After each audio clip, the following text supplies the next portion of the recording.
unfortunately that's true. So, I learned to write by writing.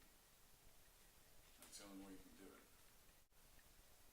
I have this kind of passion that I still write about. And it's not going to go away. I think the reason why people pay attention to my writing is because at the heart I pay attention to language. It's because I care and because I love the idea of getting to the image. I will only put something down on paper that I think matters. I will only put down something that I think someone else cares to read. It only matters if I care enough to write it.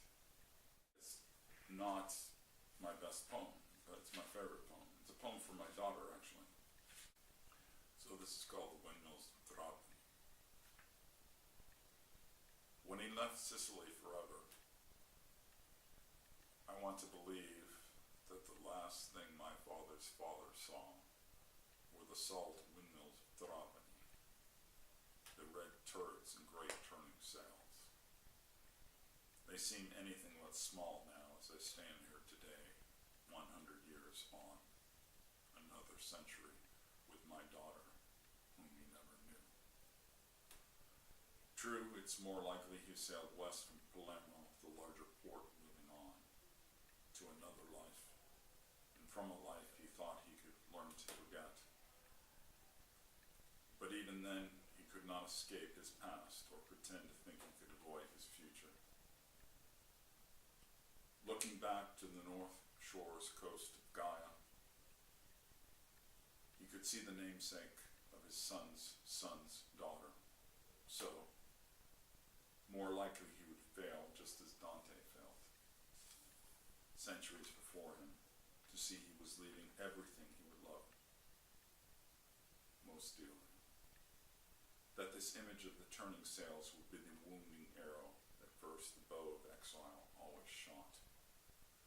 That even then, at 10 years old and 28 days later, in a passage he would never wish to repeat, he would come to know the bitter taste of others' bread, how salt it is, and know how hard a path it is for one who forever goes descending and ascending others' stairs.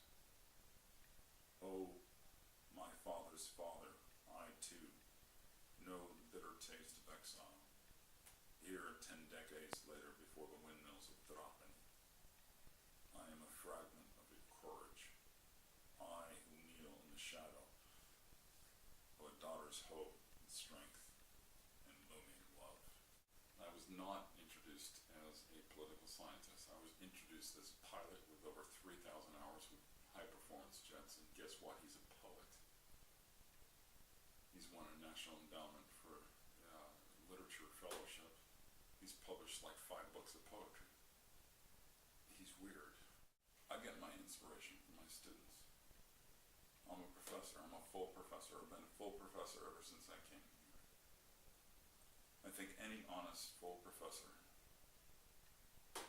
will admit to you that any university he or she teaches at drives them crazy.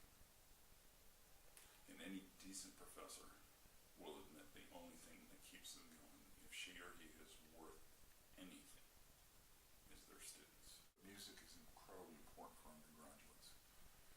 Are music and poetry the same thing? Not really. Because oftentimes, if you take the lyrics of music away, they're pretty flat. But when they connect, they become poetry. There's no one there beside you.